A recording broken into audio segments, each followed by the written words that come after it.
अरे हाँ, स्टार्ट हो गया।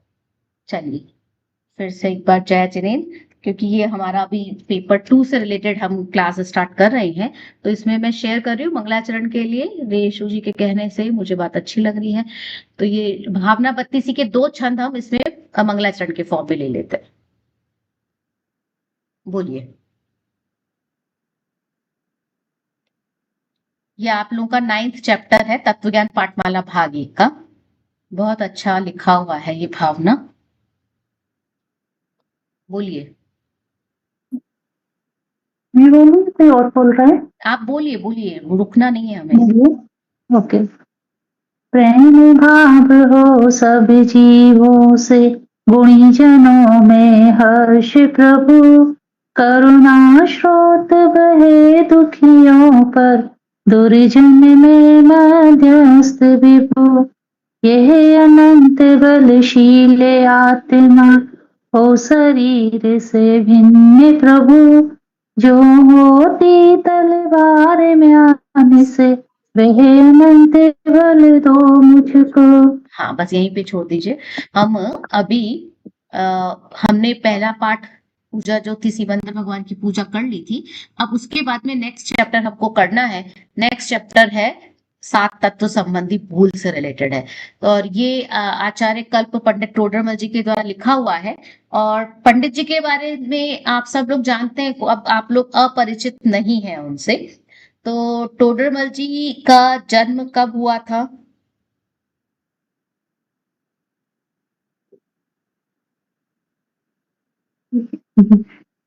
देख हाँ, लिया मैंने मैंने। बोल रखा है ना। 1776 विक्रम संवत है ना, विक्रम संवत वर्ड लगाना है विक्रम सर। संवत और इनकी एज अप्रोक्स एज 47 हाँ, ईयर्स की मानी गई थी। अच्छा, ये कौन से शहर के थे? Yes yes Jaipur. ये जयपुर के थे। जयपुर। हाँ, और देखिए उस समय में शैलियां चला करती थी। तेरा पंथ शैली कहा जाता है। शैली का मतलब है, ये समझ लीजिए, वाद विवाद करने के तरीके होते थे। शैलियां चलती थी। शैलियां को हिंदी में शैली मतलब जो पहले वाली भाषा थी उसमें शैली कहा जाता था।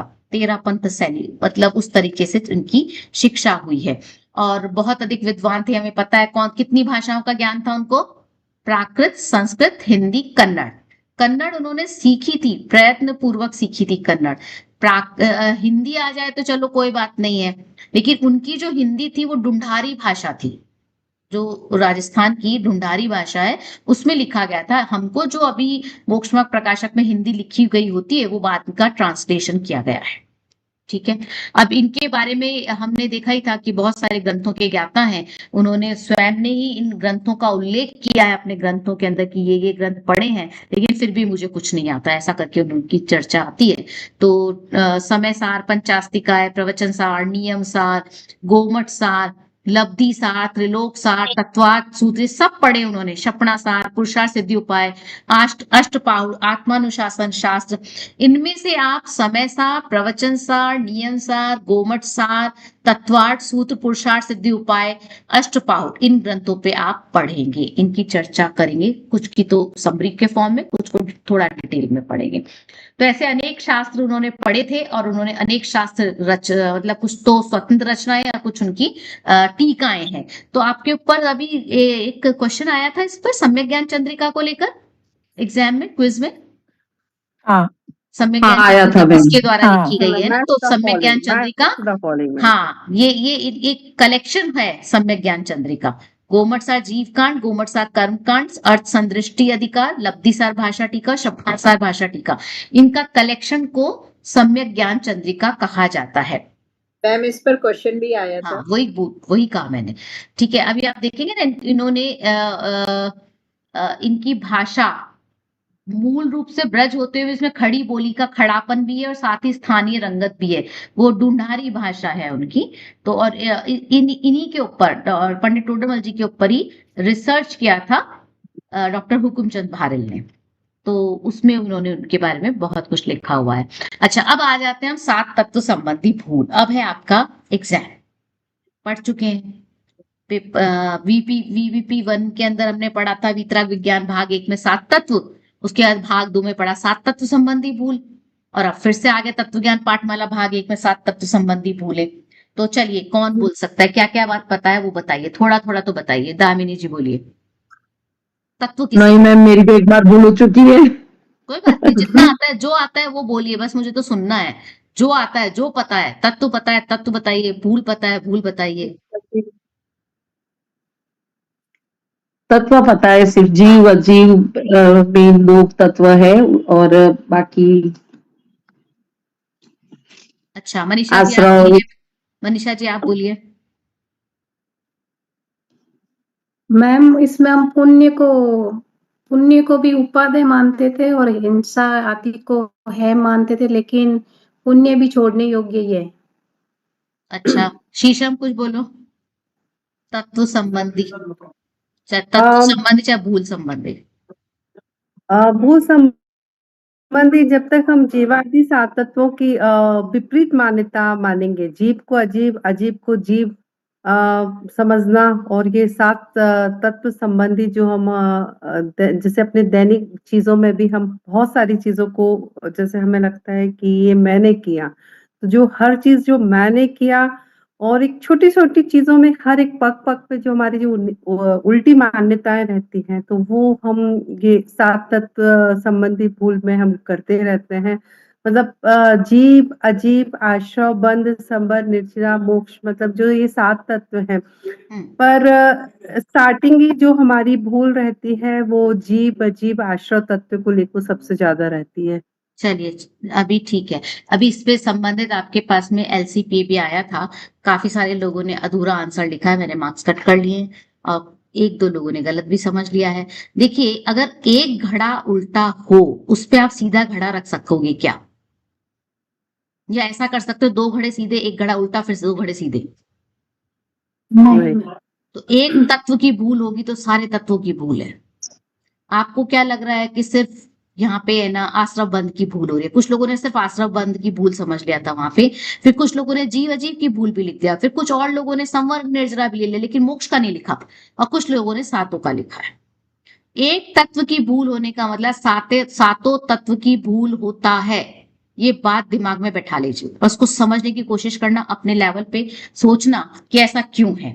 और नहीं समझ में आए ना तो एक दिन सब लोग मिलकर के अपना जो आप लोगों का पर्सनल ग्रुप है ना उसमें चर्चा करना, उसमें उस पे लिखना, चाहे कोई एक दिन डिसाइड कर लेना कि आज अपन मिलकर के इस पे चर्चा करते हैं कि कैसे हो सकती है एक तत्व की भूल, मुझे तो नहीं लग रही, और उसी क्वेश्चन को लेकर डिस्कस कर लेना। ठीक है, जब तक डिस्कशंस नहीं करोगे नहीं समझ में आएंगी बातें। चलिए अब आ जाते हैं हम चैप्टर पे बात करते हैं। अब यहाँ पे कह रहे हैं कि जो जीव आदि सात तत्व थे, सात तत्व अब हमें बताने की जरूरत नहीं है ना, अभी बोल भी दिया था शीशम ने। विपरीत अभिनिवेश, ये विपरीत अभिनिवेश, विपरीत वर्ड तो हमें पता है उल्टा है ना, ऑपोजिट। अभिनिवेश का मतलब क्या है, मान्यता या अभिप्राय। ठीक है, जो हमारे अंदर में हमारे जो मान्यता पड़ी हुई है वो, हमें बाहर से लगता है कि नहीं हम ऐसा नहीं करते, लेकिन अंदर वो मान्यता पड़ी हुई रह सकती है, अभिप्राय में वो बात रह सकती है, तो उससे रहित हो, सही भाव भाषण ना हो। भाव भाषण ना हो से मतलब क्या है, हमें उसका एक्चुअल जो सेंस है, उसका जो एसेंस है वो पकड़ में नहीं आए।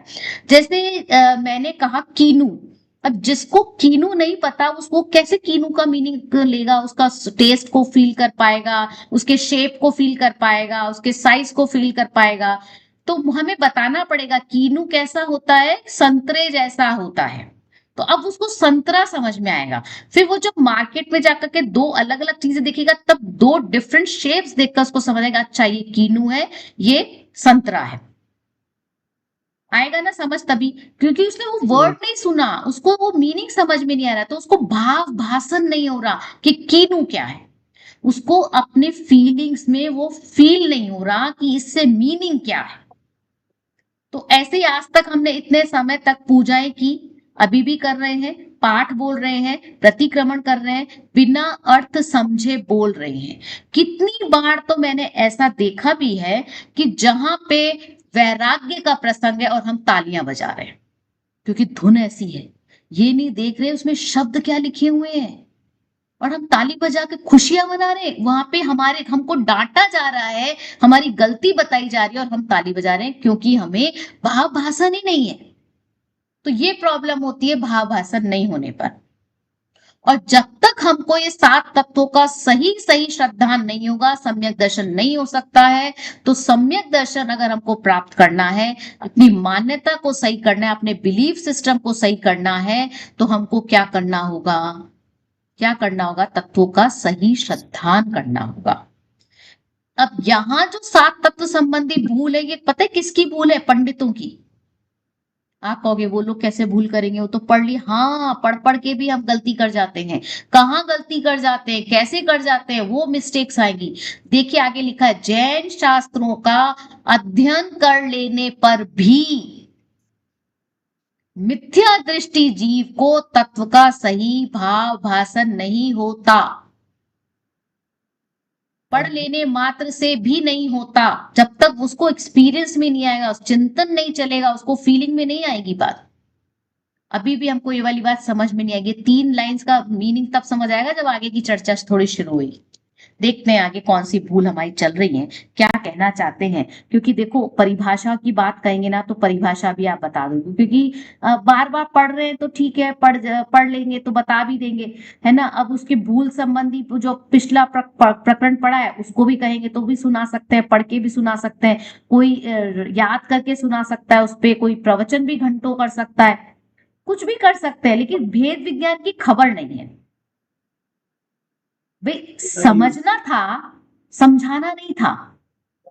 हमने समझाना को ही समझ लिया कि हमको समझ आ गया। समझाना तो भाषा वर्गना का काम है ना। मैं समझी कि नहीं समझी, हर व्यक्ति को अपने अपने लेवल पे समझना। मैं समझी कि नहीं समझी वो इंपॉर्टेंट है।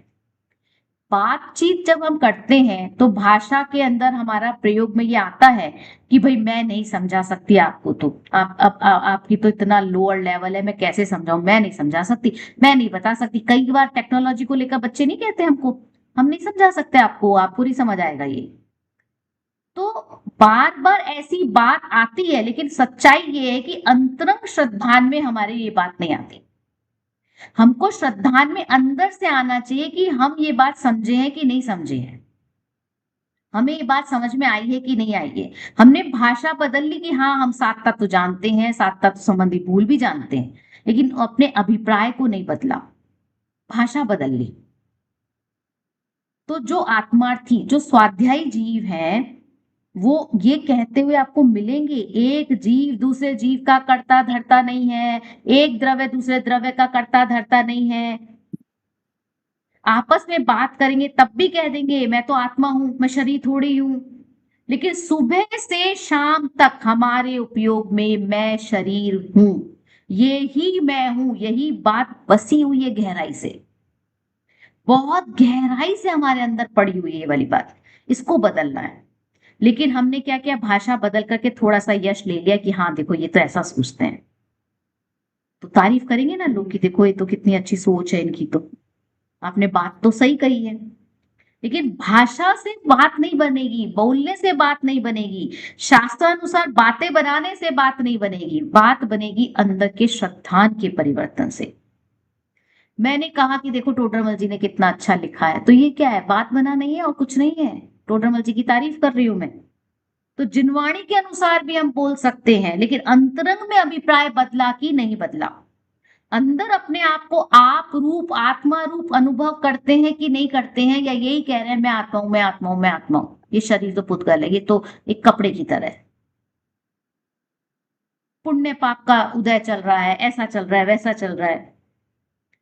हम बर्थडे सेलिब्रेट कर रहे हैं तो अंदर से ये फील हो रहा है क्या कि मेरा जन्म कब का हुआ है, ये तो अभी इस पर्याय का जन्म है, तो अंदर में फील होता है क्या। भाषा में बोलना आसान है, कई बार लोग कहते भी हैं, जब हम किसी की कोई पीड़ा होती है उसको कहते हैं कि नहीं नहीं देखो ये तो ऐसा है, ये ऐसा है, हम प्रथमान्वय पे उदाहरण दे देते हैं, तो कई बार लोग कह भी देते हैं, कहना तो आसान है लेकिन जिस पर बीतती है उसको ही पता होता है। भाषा, बात करना आसान है।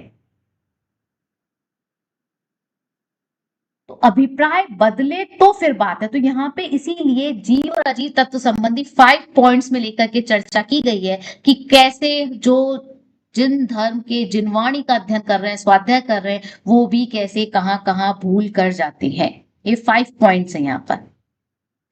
तो गलती को हमको समझना है कि कहाँ गलती हो रही है, और जानने मात्र से काम नहीं चलेगा, उस गलती को जानने के बाद सुधारना पड़ेगा।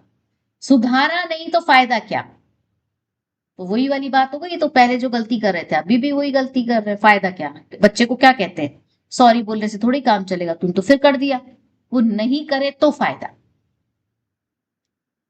तो यहां पर किसकी चर्चा चल रही है, देखिए जैन शास्त्रों में वर्णित जीव के, मतलब शास्त्र में जो बताए गए हैं उसी बात की कर रहे हैं, उसी जो शास्त्रों में जीव के बारे में बताया उसी की बात कर रहे हैं। जीव के क्या क्या बताए गए हैं, त्रस, स्थावर आदि। ये क्या है, भेद, कि जीव कैसे होते हैं, कितने प्रकार के होते हैं। जीव के प्रकार बताते हैं ना, त्रस है, स्थावर है, कि 5 तरह के स्थावर है, और त्रस के अंदर 2 से लेकर के 5 इंद्रिय तक के जीव आ गए। तो हम जीव को जानते हैं कि नहीं जानते, हाँ जानते हैं इस तरह से। अच्छा, गुण स्थान से, गुण स्थान भी हमने पढ़ लिए। पहला गुण स्थान मिथ्यात्वी का होता है, हमारा गुण स्थान मिथ्यात्व का है, और जब हमको सम्यक दर्शन हो जाएगा, आत्मा का अनुभव हो जाएगा, चौथा गुण स्थान हो जाएगा। और हमको ये भी पता है कि है ना, कोई संयोग केवली अयोग केवली भी होते हैं अनंत और सिद्ध भगवान के सिद्ध भगवान के कोई गुण स्थान नहीं होते हैं, अनंत भगवान के 13-14 गुण स्थान होते हैं। तो ये सब गुण स्थान, इवन मुनिराजों के गुण स्थान हमें पता है, हमें पता है। मागण स्थान पता है कि जीव कहाँ कहाँ पाया जाता है, कौन सी गतियों में होता है ना, हमको पता है ना, कितनी इंद्रियों वाला होता है, ये सब चीजें हमको पता है, भेद पता है। और अजीव के पुद्गल आदि जो भेद हैं, अजीव में कौन कौन आएगा, जीव में तो आत्मा हो गया, अजीव में कौन कौन आएगा बताइए। शरीर, शरीर भी पुद्गल ही है हमारा। हाँ, और अजीब, जब हम जीव और अजीव तत्व की बात करते हैं तो क्या मेरे अलावा सब कोई अजीब, सब अजीब है। अजीव कहने का मतलब सारे पुद्गल है ना। और अब जब हमने अजीब कहा तो उसमें धर्म अधम आकाश काल नहीं आएंगे, मुझे तो वो सुनना था, मुझे तो वो सुनना था क्योंकि हमको अजीब कहते ही ये ख्याल में आना, जीव के अलावा जितने भी द्रव्य है वो सब आ जाएंगे ना। तो अजीव के अंदर जो, इसीलिए तो लिखा पुद्गल आदि भेदों, नहीं तो अब आदि से क्या मतलब था, लिख देते खाली पुद्गल के भेद। तो पुद्गल आदि भेदों व वर्ण आदि पर्यायों को तो जानता है। वर्ण आदि पर्याय से मतलब क्या बताइए, क्या समझ में आता है। ये पुद्गल की पर्याय है। हाँ, पुद्गल की पर्याय क्या, कौन सी पर्याय है, रस गंध वर्ण। हाँ बराबर, रूप रस गंध वर्ण जो है, जिनसे हम पुद्गल पहचानते हैं, जो पुद्गल के का स्वभाव है, उनसे, उन पर्यायों से हम जानते हैं। जैन शास्त्रों में लिखे गए हैं ना ये सब, ये पुद्गल के भेद बताए गए हैं, उनकी पर्याय बताई गई हैं, हम उनको भी जानते हैं। पर अध्यात्म शास्त्रों में वर्णित भेद विज्ञान और वीतराग दशा के होने के कारणभूत कथन को नहीं पहचानता। अब यहाँ पे 2 चीजें आ गई, एक अध्यात्म आ गया है ना, और एक होता है परमागम। हम आगम बोलते हैं ना, उसमें आगम, तो आगम ग्रंथ और अध्यात्म ग्रंथ, ये क्या है, ये क्या होते हैं, किसको कहें हम, किसको हम आगम कहें, किसको अध्यात्म कहें, बोलिए। आगम तो जो तीर्थंकर की वाणी है, जिसको गणधर ने पिरो के लिखा। और अध्यात्म, अध्यात्म आत्मा से रिलेटेड होता है। वेरी गुड, आत्मा की जिसमें, वेरी गुड। तो अलग होते हैं क्या शास्त्र, अध्यात्म के शास्त्र अलग होते हैं क्या? नहीं होते। नहीं मैम, शायद ये एक ही हो। नहीं, आगम में अध्यात्म आता है, लेकिन अध्यात्म में आगम नहीं आता। यस, वेरी गुड दामिनी जी। देखो, कुछ शास्त्र अध्यात्म के ग्रंथ हैं, जैसे समय सार है, योग सार है ना, जिनमें आत्मा की प्रमुखता से कथन किया जाएगा। लेकिन ऐसा नहीं कि अध्यात्म शास्त्र कुछ स्पेशल होते हैं, आगम कुछ अलग होता है। वे आगम और अध्यात्म 2 तरह के ग्रंथ नहीं है। जिनवाणी को 2 तरीके से लिखा गया हो, बंटवारा किया होगा, ऐसा नहीं है। जो शास्त्र आगम के हैं, उन्हीं शास्त्रों में से जब हम प्रयोजन भूत बात को निकाल करके बात करेंगे तो उनको अध्यात्म शास्त्र कहते हैं। तो आगम तो क्या हो गया, अध्यात्म का हेतु हो गया, रीजन हो गया आगम। आगम तो बड़ा हो गया, और आगम में से ही जहां पे हमने प्रयोजनभूत बात को करने वाले शास्त्र हुए उनको अध्यात्म कह दिया। तो आगम से ही अध्यात्म निकला है। तो अध्यात्म, भाभी जो सॉरी, हाँ हाँ, ये जो अध्यात्म, वर्तमान योग के जो भी हमारे शास्त्र होते हैं वो आगम में जाएंगे वो। हाँ आगम में लेकिन उसमें जब पीछे बात चल जाती है तो वो अध्यात्म की बात भी करते हैं। पर अच्छा, पर जहां पे मेजॉरिटी जो चर्चा अगर आत्मा की आ गई तो उनको फिर अध्यात्म ग्रंथ कह देते हैं। पर अध्यात्म के ग्रंथ आगम से अलग नहीं होते, वे आगम के विरोधी नहीं होते। वे आगम का मतलब कहाँ, जहां 6 द्रव्यों की चर्चा हो वे सब आगम है। तो अब 6 द्रव्यों में से मेरे लिए प्रयोजनभूत कौन सा है,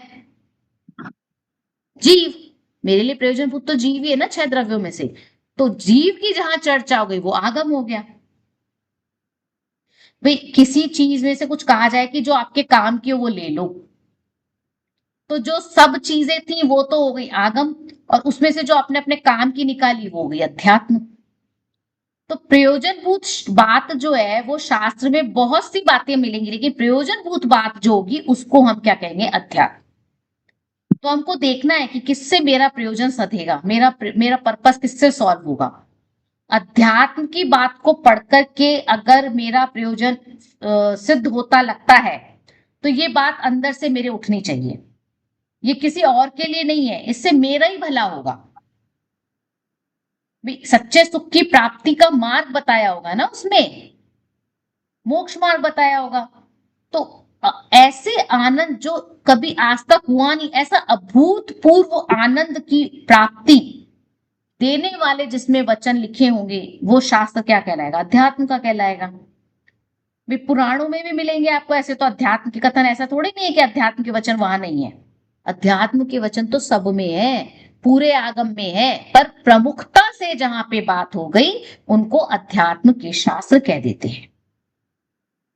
तो अध्यात्म के ग्रंथों में तो बात डायरेक्ट लिखी हुई मिलेगी, और आगम ग्रंथों में जब हम पढ़ते हैं तब उसमें थोड़े समय के बाद हमको वो अध्यात्म की बात मिलती है। बात समझ में आ रही है? भी जैसे कोई 10-20 पेज पढ़ लिया उसके बाद में आत्मा की चर्चा आ गई, और अध्यात्म शास्त्र जो होंगे उनमें डायरेक्ट आएगी चर्चा, स्टार्ट ही वहीं से हो जाएगा वो। ठीक है, द्रव्यानु को अध्यात्म से। द्रव्यानुयोग के ग्रंथ जो होते हैं वो इसीलिए अध्यात्म शास्त्र के ग्रंथ होते हैं। ठीक है ना, लेकिन ऐसा थोड़ी कि खाली हमको है ना एक ही ग्रंथ को पढ़ लेना, भी आएगी इसी की बात आगे आगे वाले पॉइंट के अंदर आएगी ये वाली बात। तो अध्यात्म के ग्रंथों में तो डायरेक्ट बात कही गई है, लेकिन आगम जब पढ़ेंगे तो उसमें से कुछ अनुपयोगी बातें भी आएंगी। जैसे वर्तमान युग पढ़ेंगे तो उसमें उनके लाइफ स्टाइल के बारे में थोड़ा बता देंगे, उनके राज्य के बारे में बता देंगे, तो वो हमारे उपयोगी नहीं है। आत्मा की बात जहां आएगी, जहां उनको वैराग्य हो रहा है उसकी बात आएगी, तो फिर वो हमारे उपयोगी हो जाएगी। ठीक है, अब देखिए तो इसमें क्या बात आई कि जीव और अजीव तत्व संबंधी भूल। इसमें हमने क्या देखा कि शास्त्रों में जो लिखे गए हैं भेद जीव के, वो भेद कैसे हो सकता है, चाहे वो त्रस स्थावर के फॉर्म में हो, गुण स्थान माग्न स्थान आदि के हो, या पुद्गल आदि भेद अजीव के बताए गए हो, वर्णादि पर्याय, उनको हम वर्ड से जानते हैं। लेकिन अध्यात्म शास्त्र में जो भेद विज्ञान बताया गया है, इनसे जो हमको डिफरेंस बताया गया है, जो मेरे वीतराग दशा को प्राप्त होने में रीजन थे, उन वाले वर्ड्स को मैं नहीं पहचानता, उन सेंटेंसेस को नहीं पहचानता। क्या मतलब हुआ कि अगर हम जैसे प्रथमानुयोग पढ़ रहे हैं उसमें सारे भेद वेद आ रहे हैं, सब गुण स्थान भी आ रहे हैं, माग्न स्थान भी आ रहे हैं, पुद्गल के भेद भी आ रहे हैं, वो सब पढ़ रहे हैं, लेकिन हमको ये पता नहीं लग रहा यहाँ पे भेद विज्ञान इससे करा रहे हैं, किससे भेद विज्ञान करा रहे हैं, हमको वो समझ में नहीं आ रहा। भेद विज्ञान का मतलब क्या है, चलिए पहले ये बताइए। भेद विज्ञान मतलब स्व और पर को समझना सबसे पहले। एक्चुअली स्व क्या है और पर क्या है। जैसे आत्मा और शरीर की क्रिया से जो चीज होती है तो हम वो एक ही चीज समझते। चलिए तो ठीक है। ये जो माइनर डिफरेंस है वो नहीं आता समझ, मतलब बोलने में आता है, एक्चुअली वो मान नहीं पाते। हाँ, एक्चुअली जब मैं आपसे प्रश्न पूछती हूँ ना, मैं बहुत लेमैन वाला क्वेश्चन कई बार सुनना चाहती हूँ, कई बार स्टैंडर्ड का सुनना चाहती हूँ। तो वो मेरे मन की बात आपको पता नहीं होती है। मैंने अभी इसको इसलिए लिया क्योंकि लास्ट सेमेस्टर में तो हमने थोड़ा सा एक हाई स्टैंडर्ड भी कभी कभी बीच में रख लिया था, लेकिन अभी हमको लो लेवल से रखना है। तो मैं इसीलिए जो भी चर्चाएं आ रही हैं, फिर से वो वर्ड्स आ रहे हैं, तो एक बार उनकी चर्चा कर रही हूँ। भेद का मतलब होता है अलग करना। हम कहते हैं ना, भेद बताओ, इन दो चीजों में भेद बताओ, अंतर बताओ। तो दो चीज को अलग करना, तो दो चीज कौन सी है? या तो वो मेरी होगी, या तुम मेरे से अलग जो चीज होगी, वो दो चीजों में तो अंतर करूंगी मैं। तो जो मेरी है उसको मैं मेरी कहूंगी, और जो दूसरे के उसको अपना नहीं कहूंगी, उसको कहूंगी ये मेरी नहीं है। ऐसे ही तो कहेंगे। हम अपने घर को अपना घर कहते हैं, ये क्या कहते हैं? ये मेरा घर नहीं है, ये मेरा घर है, ये मेरा घर नहीं है। तो ये भेद डाला ना हमने। तो ये जो डिफरेंस क्रिएट किया है, उसका जो विशेष ज्ञान है, उसको भेद विज्ञान कह रहे हैं। तो आत्मा और शरीर के साथ में, या आत्मा और राग आदि के साथ में जो डिफरेंस क्रिएट किया जाता है कि ये मेरे नहीं है, उसको बताने वाले ज्ञान को विज्ञान कहा जाता है, वो भेद विज्ञान है। मेरे पास एक प्रश्न आया था प्रियंका जी का कि आत्मा राग द्वेष मोह आदि का करता है कि नहीं करता है? नहीं करता तो क्यों नहीं है, और करता है तो क्यों है? ये समय सार का प्रश्न है। आज वो है भी नहीं, तो इसलिए इस चर्चा को जब थोड़ा सा और थोड़ा आगे बढ़ जाएंगे तब करेंगे, क्योंकि समझने के लिए थोड़ी अपेक्षाएं लगेंगी, और वो अभी हमको नॉलेज इतनी नहीं है, तो वो समझ में नहीं आएगा। मैं बात तो कह दूंगी, लेकिन वो उतनी उतर नहीं पाएगी गहराई के अंदर। तो राग द्वेष करने वाला आत्मा है या आत्मा नहीं है? कौन करता है राग द्वेष? वो उनका प्रश्न था। ये भेद विज्ञान को लेकर चर्चा है, इसलिए मैंने कर दिया। अब है वीतराग दशा, मतलब न राग हो न द्वेष हो, वो है वीतराग दशा। वे वीतराग के अंदर खाली राग के अभाव की बात नहीं है, द्वेष के अभाव की भी तो बात उसमें इंक्लूसिव है कि नहीं है? देखा था ना हमने कि वीत वर्ड लगा दिया तो राग भी आता है, द्वेष भी आता है, दोनों इंक्लूसिव है इसके अंदर, दोनों समाहित है। तो वीतराग दशा का मतलब है मैं राग भी नहीं करूं और द्वेष भी नहीं करूं। तो ऐसे वचनों को हम नहीं पहचानते शास्त्र में लिखे हुए, ये हमारी भूल हो जाती है जीव अजीव के संबंध में। क्योंकि हमको जीव अजीव पहचानना था ना, हम तो सिर्फ वो जो हमने एक क्लासिफिकेशन किया था ना, उसको उससे पहचान रहे, ये जीव है, ये जीव है, ये जीव है, ये जीव है। लेकिन एक्चुअल में मेरे अंदर जो करना था डिफरेंस, उसको नहीं पहचान रहे। ठीक है, नेक्स्ट है प्रसंगवश। ये बहुत इंपॉर्टेंट वर्ड है, प्रसंगवश। प्रसंगवश का मतलब क्या होता है? कि कोई सिचुएशन आ गई, उसके कारण से कह दिया, ऐसा है ना। तो प्रसंगवश, उन्हें मतलब जिनको वीतरागता और भेद विज्ञान नहीं है ना। ऊपर भेद विज्ञान और वीतराग दशा की बात की ना, कि वो नहीं पहचानते। तो यदि प्रसंगवश उन्हें जान ले, किसको जान ले? वीतरागता और भेद विज्ञान को जान ले, तो शास्त्रानुसार जान लेता है। इस चीज को ध्यान रखना, आप नोट कर लीजिए। यदि प्रसंगवश उन्हें जान भी ले, तो किन्हें जान ले? भेद विज्ञान और वीतराग दशा जान भी ले तो शास्त्र के अनुसार जान लेता है। भाई शास्त्र में जैसा लिखा था वैसा जान लेता है, परंतु उन अपने को आप रूप जानकर पर का अंश अपने में ना मिलाना और अपना अंश पर में ना मिलाना, ऐसा सच्चा श्रद्धा नहीं करता। लंबा सेंटेंस पढ़ने पर क्या समझ में नहीं आता, इसको ब्रेक करके समझेंगे तो समझ में आएगा। चलिए पहले प्रसंगवश समझते हैं। अभी हम मान लीजिए कोई पुराण पढ़ रहे हैं, है ना। तो मान लीजिए पाश पुराण पढ़ रहे हैं या महावीर पुराण पढ़ रहे हैं, जो भी पुराण पढ़ रहे हैं, कोई उसमें दीक्षा का प्रसंग आ गया। तो दीक्षा का प्रसंग आया तो वहां पे लिखे हुए ऐसे वाक्य तो मिलेंगे ना कि उन्होंने भेद विज्ञान किया। तो ये बात प्रसंग के साथ आई, और उनका जीवन चल रहा था, प्रसंग जीवन चलते चलते कोई वैराग्य हुआ तो दीक्षा हुई, तो प्रसंगवश दीक्षा का वर्णन आ गया, तो हमने भी जान लिया। तो ये क्या हो गया? प्रसंगवश। मतलब जैसे कोई होते हैं ना, जैसे तीये की बैठक में लोग जाते हैं, वहां पे भावना, 12 भावना या कुछ ऐसे प्रसंग चल रहे होते हैं, है ना, चल रही होती है, रिकॉर्ड चल रहा होता है। तो वहां जाकर के उसने सुन लिया, तो परिस्थितिवश उसने सुन लिया, उसको पता नहीं था, प्रसंगवश उसने उसको जान लिया।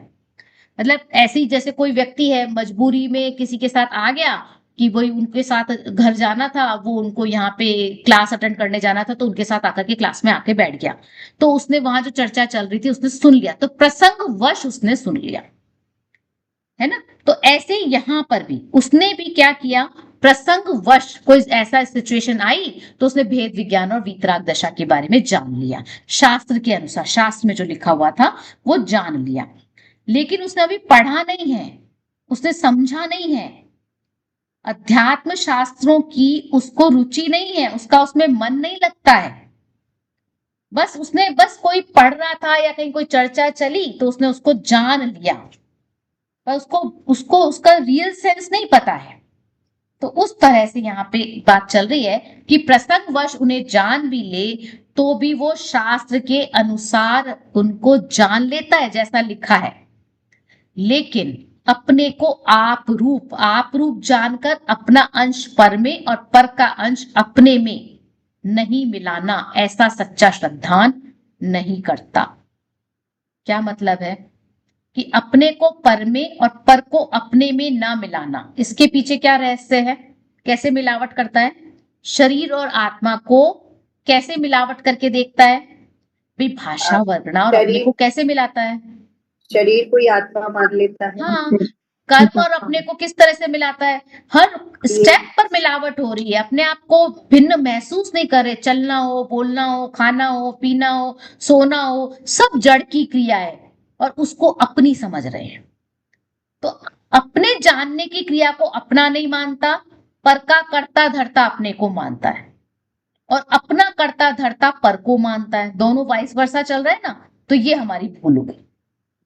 तो प्रसंगवश जानने की बात होने पर भी, प्रसंगवश जान लेने पर भी, शास्त्रों के अनुसार जान लेने पर भी उसको अंदर से श्रद्धान नहीं होता। फिर नेक्स्ट पॉइंट में कहा, अन्य मिथ्या दृष्टियों के समान यह भी आत्माश्रित ज्ञानादि तथा शरीराश्रित उपदेश उपवास आदि क्रियाओं में अपनत्व मानता है।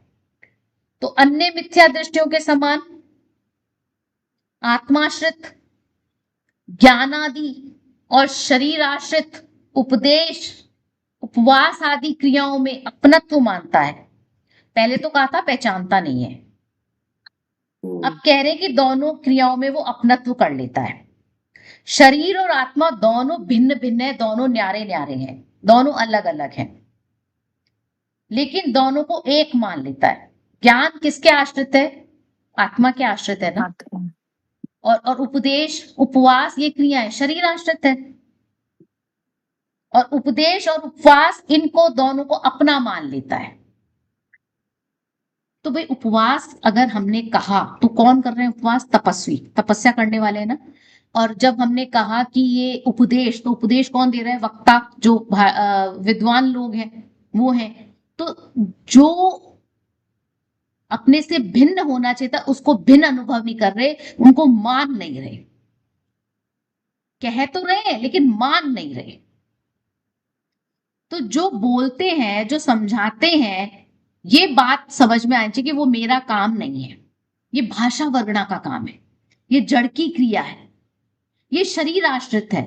उपदेश आत्माश्रित नहीं है, उपवास आत्माश्रित नहीं है। आत्माश्रित आत्मा के आश्रित तो ज्ञान आदि है। ज्ञान, मैं आत्मा हूं और ये शरीर है। मैं आत्मा हूं, उपदेश का काम तो जड़ का है। तो मैं उपदेश देती हूं कि नहीं देती हूं, मैं क्लास में पढ़ा रही हूं कि नहीं पढ़ा रही हूं, कि नहीं पढ़ा ही नहीं सकते। बात समझ में आ रही कि क्या कहना चाह रहे हैं? कि हमने इसके साथ में जो अपनापन कर रखा है ये गलत है, ये भूल है। हम अपनापन मान रहे हैं, ये हमारी भूल है, ये गजब की चर्चा है। फिर चौथी भूल में कहा, शास्त्र के अनुसार आत्मा की चर्चा करता हुआ भी यह अनुभव नहीं करता कि मैं आत्मा हूं और शरीर आदि मुझसे भिन्न है, और जैसे औरों की बातें कर रहा हूं ऐसे ही शरीर आदि और आत्मा को भिन्न बताता है। तो ऊपर शास्त्रानुसार बात अलग कही थी पहले पॉइंट में भी, फिर अब चौथे पॉइंट में जाकर के फिर शास्त्रानुसार की बात कर रहे हैं। क्योंकि पहले पॉइंट में जो शास्त्रानुसार की बात की थी उसमें कहा था कि वो आत्मा की तो बात ही नहीं करता। शास्त्रानुसार जीव किसे कहते हैं? वो क्या कहता है? वही जो त्रस है, स्थावर है, नारकी है, चारों गतु की चर्चा कर रहा है, उनको जीव समझता है। ऐसा शास्त्र के अनुसार वो कह रहा है, शास्त्र के अनुसार बात कह रहा है जो लिखा है, पर उसको फीलिंग में नहीं है वो सब। अब शास्त्रानुसार कहने से तात्पर्य है कि उसको ये अनुभव नहीं हो रहा कि मैं भी तो हूं, उसको लग रहा है बस ये नहीं है, ये नहीं है, ये नहीं है, पर मैं कौन हूं उसका अनुभव नहीं हो रहा। मैं भी तो आत्मा हूं, तो मुझे कैसे पता लगे कि शास्त्रों में लिखा है? तो अब अपने आप को आत्मा मानना जीव कैसे माने? कि शास्त्र कह रहे हैं इसलिए माने क्या? भाई शास्त्र कह रहे हैं इसलिए माने क्या कि मैं आत्मा हूं? क्यों कह रहे हैं जीव? इसलिए कह रहे हैं कि शरीर से भिन्न हो। भाई अपने आप को शरीर से भिन्न फील करते हैं कि नहीं करते? अपनी फीलिंग अपना प्रमाण है कि नहीं है? अनुभव है कि नहीं है? या शास्त्र में लिखा है इसलिए मानते हैं, इसलिए मैं कहते हैं। डॉक्टर कहता है इसलिए हम मानते हैं कि मुझे रोग है, पर क्या मैं नहीं मानती मुझे रोग है? बताइए, रोगी क्या कहेगा? अरे मुझे पता है ना मुझे प्रॉब्लम है, मेरी सारी रिपोर्ट्स नॉर्मल आ गई, डॉक्टर कह रहा है आपको कोई प्रॉब्लम नहीं है। मैंने कहा पर मुझे तो हो रहा है ना प्रॉब्लम, मैं अनुभव कर रही हूँ। तो ये अनुभव करने से मैं मान रही हूं, तो वो प्रामाणिक है या कहा हुआ प्रामाणिक है? रिपोर्ट्स प्रामाणिक है। हम तो क्या कहते हैं, हम लिखे हुए को मान लेते, पर अनुभव प्रामाणिक हुआ ना। तो शास्त्र कह रहे हैं कि तू आत्मा है, तो मैं शास्त्र की मानता हूं, लेकिन शास्त्र की नहीं, हमको अनुभव से मानना है। अपने आप को आत्मा अनुभव नहीं कर रहे, ये मिस्टेक चल रही है। शास्त्र के अनुसार आत्मा की चर्चा करते हुए भी मैं कारण परमात्मा हूं, मैं ज्ञायक भाव हूं, मैं अनादि अनंत हूं, मैं ध्रुव हूं, मैं परम पारिणामिक भाव हूं, ये मुझे अनुभव में भाव भाषण नहीं हो रहा। नियम सार में आत्मा को कारण परमात्मा कहा गया कि इसके अपनी आत्मा से ही हम भगवान को प्राप्त कर सकते, हम भगवान बन सकते हैं। तत्वार्थ सूत्र में पारिणामिक भाव कहा गया, समय सार में ज्ञायक भाव कहा गया है, सब वही आत्मा, अलग अलग एंगल से बात की गई है। तो सुन सुन करके ये बातें हमको सुनने में आ गई तो बोलने में भी आ गई, लेकिन अनुभव नहीं करते कि मैं आत्मा, मैं शरीर आदि से भिन्न हूं, शरीर आदि मुझसे भिन्न है। ऐसा लगता है जैसे हम किसी और की बात कर रहे हो। जब हम तीये की बैठक में जाते हैं तो कैसा लगता है? जैसे किसी और की तीये की बैठक में जाते हैं। मुझे तो पता है वहां जाकर ऐसे लगता है कि हाँ ऐसा ही अपना भी कार्यक्रम होने वाला है फ्यूचर में। वो फील होना चाहिए ना। हमें लगता ही नहीं है कि हम किसी और की में आए तो हमारी में भी कोई आएगा। हमें लगता है बस हमें ही जाना है, हमें ही जाना है दूसरों की में। तो शास्त्र के अनुसार हम भेद भी बता देते हैं, बातें बना लेते हैं, आत्मा की चर्चा भी कर लेते हैं, लेकिन फील नहीं करते कि मेरी बात चल रही है। शरीर का नाम लेकर चर्चा भी की जाए तो ये फील नहीं होता कि मेरी बात की जा रही है, मेरी चर्चा की जा रही है। हमने बाल बोध में पढ़ा था शुद्धात्म है मेरा नाम, मात्र जानना मेरा काम। याद भी कर लिए, सुन भी ले हम, लेकिन वास्तविक नाम हमारा शुद्धात्म है, ये ख्याल में नहीं आता। बाहर के नाम तो हमने बहुत बार रखे हैं, अभी इस पर्याय में नाम कुछ और है, पर्याय चेंज होते ही नाम कुछ और हो जाएगा। स्वर्ग में चले गए तो कुछ और, नरक में चले गए तो कुछ और, त्रियंश में गए तो कुछ और। ये अभी का नाम ही गायब हो जाएगा और हम ये सोचते हैं कि हमारा नाम अमर रहे। अरे चक्रवर्तियों का नहीं रहा नाम, हम तो तीर्थंकरों के नाम याद नहीं कर पाए। हमारा नाम कौन याद रखेगा? कौन करेगा? क्या करेगा? हमें वर्तमान कालीन का तो अभी याद हो गए, लेकिन भूतकालीन या भविष्यकालीन तीर्थंकरों के नाम कितने याद है? और वर्तमान कालीन जो 20 तीर्थंकर है, कितने नाम याद है?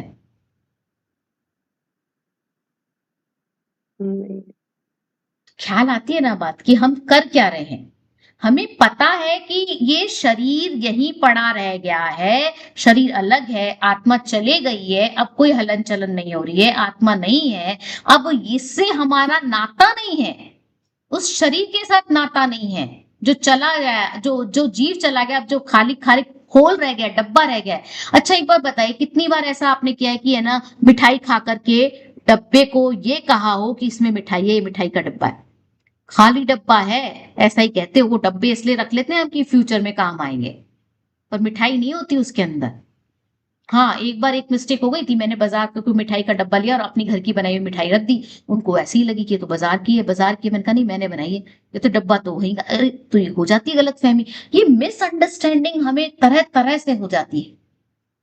हमें पता है कि ये शरीर मेरा अपना नहीं है। कितनों तीये की बैठकों के अंदर हम गए हैं, कितने लोगों को जाते हुए देखा है, लेकिन हमें फिर भी ये अनुभव में नहीं आता मेरा शरीर भी मेरा नहीं है। वो गए तो उनका होगा। और अंतिम मूल में जो कहा है ना कि जीव और पुद्गल के परस्पर निमित्त से अनेक क्रियाएं होती हैं, उन्हें दोनों की सम्मिलित क्रिया मानता है। ये निमित्त नैमित्तिक संबंध है, इसके कारण से ऐसा होता है। शरीर और एक शरीर और आत्मा को एक मानने के पीछे रीजन क्या होता है कि मैंने हाथ ऊपर उठाया तो ऐसा लगता है मैंने मेरे मेरे बस सोचते ही तो हाथ ऊपर उठ गया, तो मैं ही तो कर रही हूँ, हाथ मैं ही तो उठा रही हूँ। पर एक बार बताओ, मेरे उठाने से हाथ उठता है तो हाथ को पीछे की तरफ भी क्यों नहीं ले जा सकते हो? उसको पीछे भी ले जाओ, क्यों नहीं सोचते हो? उंगली को पीछे की तरफ मोड़ के देखो, आगे तो मुड़ती है, पीछे पूरी मोड़ के देखो, किसी किसी की फ्लेक्सिबल होती है तो मुड़ भी सकती है। तो ऐसे विपरीत काम करके देखो, पैरों से हम आगे चलते हैं, पैरों को उल्टा करके देखो, तुम कर सकते हो? तुम्हारा शरीर है, उल्टे कर दो, कहेंगे भूत आ गया, आत्मा आ गई, उल्टा चल रहा है तो ये जो काम होते हुए दिखते हैं हमें, क्रियावती शक्ति होती है पुद्गल के अंदर, उससे होते हुए दिखते हैं। तो इधर मैंने मन में सोचा, उधर हाथ में वैसा ही परिणमन हो गया, निमित्त नैमित्तिक संबंध है, लेकिन हमको ऐसा फीलिंग नहीं आता और हम सोचते हैं कि मैं ही कर रहा हूं, मैं ही कर रहा हूं। तो निमित्त की बात करने पर हमको ये मन में आता है कि अगर मेरे मन में ये विकल्प ही नहीं आए कि मैं उठूं, मैं चलूं, तो ये होगा कैसे? मैं ही तो कर रही हूं और मेरे करते शरीर भी कर रहा है, लेकिन दोनों द्रव्य अलग अलग है, दोनों का काम अलग अलग है। एक काम करता है और दूसरा होता हुआ उसी समय दिख जाता है, तो ये दोनों द्रव्य अलग अलग होते हुए भी निमित्त नैमित्तिक संबंध से काम होता हुआ दिख जाता है, लेकिन दोनों अलग अलग है, ये हमें भाव भाषित नहीं होता। हम दोनों की सम्मिलित क्रिया को एक मान लेते हैं। अकेला शरीर गमन कर सकता है क्या? डेड बॉडी गमन कर सकती है? नहीं, अकेला अच्छा आत्मा बोल सकता है? नहीं, तो शरीर भी है, आत्मा भी, दोनों मिलकर के काम कर रहे हैं। एक काम है और उसके दो कर्ता हो गए। एक व्यक्ति है और दोनों एक दूसरे के देखा जाए तो दोनों पार्टीज एक दूसरे के अपोजिट भी हैं। बस इसी को हमको समझना है, बस यही हमारी भूल है। तो हम ये नहीं जानते कि ये जीव की क्रिया है और पुद्गल उसमें निमित्त है। जीव की क्रिया क्या होगी? जानना, और पुद्गल उसमें निमित्त पड़ जाता है। ये पुद्गल की क्रिया है और जीव उसमें निमित्त है। तो दो तरह के काम हो सकते हैं। कुछ काम ऐसे हो सकते हैं जो जीव के होंगे और पुद्गल निमित्त होगा, कुछ काम ऐसे हैं जो पुद्गल के होंगे और उसमें जीव निमित्त होगा। पर ये दोनों को अलग अलग नहीं पहचानता, दोनों को अलग अलग फील नहीं भाभी करता। हाँ, भाभी इसको ऐसे लिख सकते हैं क्या, जैसे निमित्त नैमित्तिक की वजह से शरीर और आत्मा के एक साथ काम हो सकते हैं, तो जैसे होते ही है ना, निमित्त जैसे नैमित्तिक के शरीर कारण है ही ना, होते हैं। तो मैं वही तो आपको बता रही हूँ, कभी पुद्गल निमित्त बनेगा, कभी जीव निमित्त बनेगा। मैं आपको वही तो बात बोल रही हूँ। हाँ मतलब तो इसको ये सेंटेंस यदि फॉर्म करेंगे तो ये वो करेक्ट ही रहेगा ना, गलत नहीं रहेगा। वो सेंटेंस आप अपना फॉर्मेशन देख लेना, आप बस सिद्धांत समझ लो। सेंटेंस तो अपन अलग अलग हाँ हाँ। तरीके से कुछ भी लिख सकते हैं। सिंपल सी बात है कि कुछ काम जीव के हैं और उसमें पुद्गल निमित्त होता है ना, और कुछ काम पुद्गल के हैं और उसमें जीव निमित्त होता है। तो निमित्त नैमित्तिक संबंध है, पर उनको हमको अलग अलग पहचानना होता है। हम पहचानते नहीं, हम दोनों को एक कर देते हैं। हमें वो अलग अलग फील नहीं होता, हम उनको अलग अलग महसूस नहीं कर पाते। देखो, आग गर्म है लेकिन उसके पास जा रहा है। आग गर्म है, उसको पता ही नहीं है आग गर्म है, उसको दिख रहा है कि ये आग है, लेकिन उसके पास जा रहा है। तो मतलब उसको भाव भाषण नहीं है कि आग कैसी होती है, तभी तो जा रहा है। और जिस दिन पता लग जाता है तब क्या करता है? उसके पास नहीं जाएगा। एक बच्चा है, खेल रहा है, उसको जाकर किसी ने कहा तेरी माँ मर गई, वो क्या करेगा? उसको भाव भाषण क्या है? माँ है ना, माँ मर गई, मुझे कई बार कह चुकी, मैं मर जाऊंगी, मैं मर जाऊंगी, तू ये मेरी बात नहीं मानेगा, मैं मर जाऊंगी। तो उसको क्या लगेगा? माँ मर गई है का मतलब है ऐसे ही सताना, ऐसे ही अपना रिएक्शन देना कि भाई तू ये काम कर ले उसके लिए। अब बच्चे को भाव भाषण ही नहीं हो रहा, माँ मर गई का मतलब क्या होता है कि माँ हमेशा के लिए चलेगी, क्योंकि माँ ने ये वाली बात उसको कई बार कही है ना, मैं मर जाऊंगी, मैं मर जाऊंगी, तो उसको लगता ही नहीं है मर जाने का मतलब हमेशा के लिए चले जाना। तो उसका भाव भाषण ही नहीं है, वो कैसे मानेगा? वो तो खेलता ही रहेगा ना। अब जब वो खेल करके घर जाएगा और माँ की मरी हुई बॉडी को देखेगा और फिर कोई कहेगा ये कि ऐसे क्यों लेटी कि माँ मर गई, अब कभी भी नहीं आएगी। अब उसको भाव भाषण होगा कि मर जाने का मतलब क्या होता है। तो ये आपको समझना पड़ेगा कि भाव भाषण होना कितना इंपॉर्टेंट है। तो अध्यात्म की बातों को जान करके तो उनको स्वीकार करना है और तर्क वितर्क करके निर्णय करना है कि बात कौन सी सच्ची है, और फिर अपने स्वरूप में अपनापन करें। भेद विज्ञान की धारा चलती रहे निरंतर, और जब इस धारा में विकल्प भी टूट जाए तब जो एक ज्ञान आएगा, तब आत्मा की जो अनुभूति होगी, तो वो हमको आत्मा की अनुभूति, सच्ची अनुभूति होगी। तब हम समझ पाएंगे कि मैं आत्मा हूं। अभी हम कर क्या रहे हैं, प्रैक्टिकल फॉर्म के अंदर देखेंगे तो हम क्या कर रहे हैं, हम यही तो कर रहे हैं। हमने पढ़ा, शास्त्रों के अंदर पढ़ा, पढ़ करके बात भी कर ली उसी तरह से, की कि नहीं की। लेकिन आत्मा कहाँ समझ आई हमको, आत्मा कहाँ समझ आई। मैं आत्मा हूं, मैं शरीर से अलग हूं, ये फीलिंग में आया कहाँ। दिन रात तो वही काम कर रहे हैं ना, खाना पीना कर रहे हैं। जब भूख लग रही है उस समय नहीं मिले तो उस समय में कहाँ फील होता है कि आत्मा तो खाती नहीं है। देखो, कहना नहीं है, कहने की बात नहीं है, ये सब मानने की बात के ऊपर बात कर रहे हैं।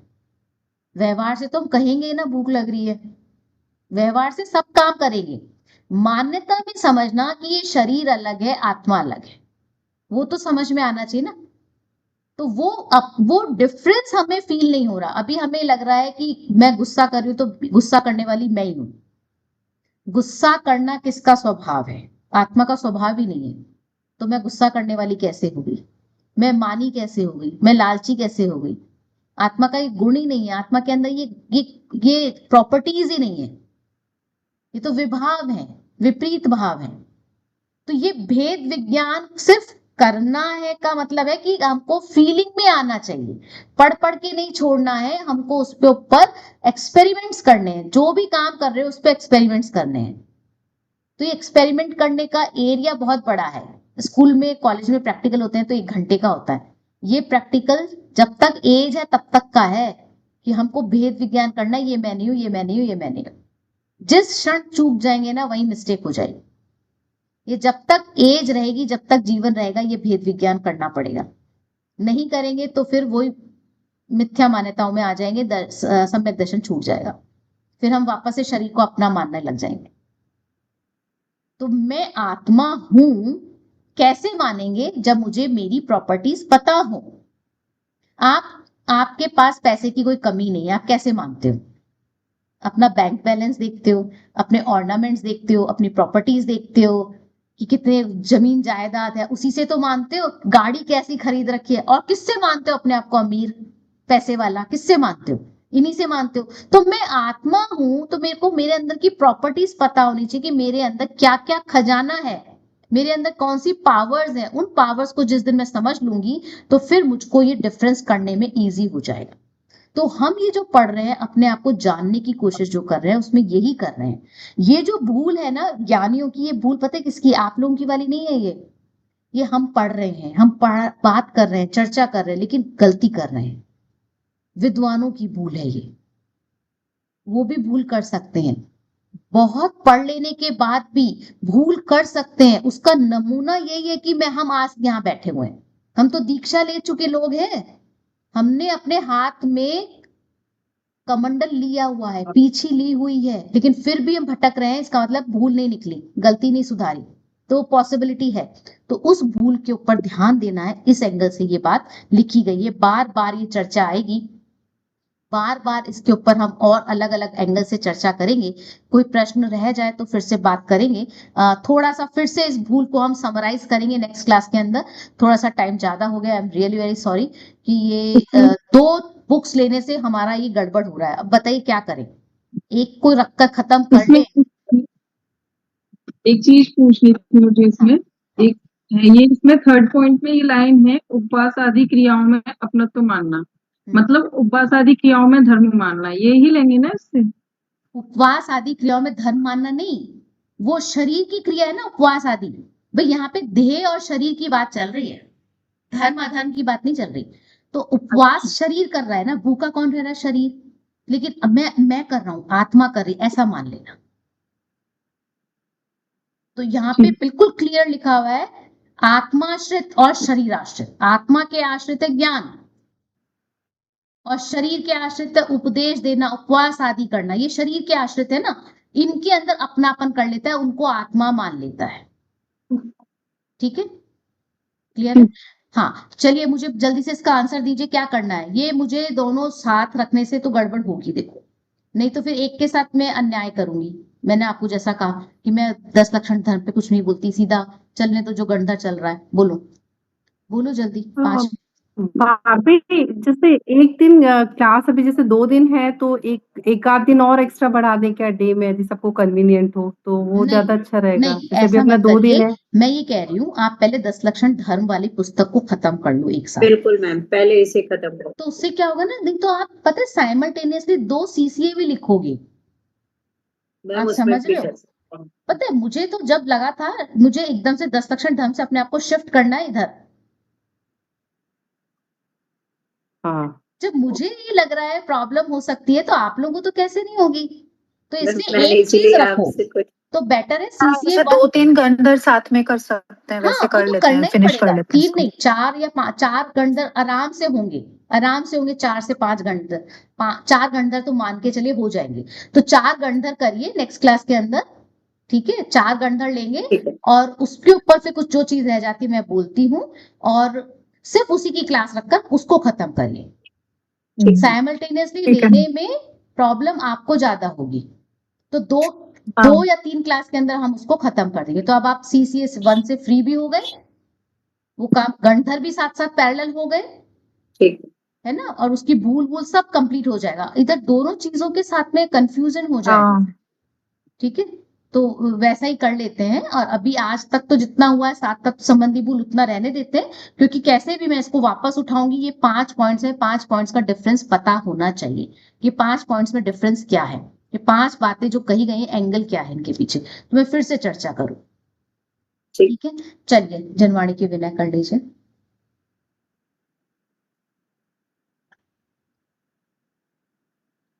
निजकी निधि निज को बताई, ये अनंत उपकार है।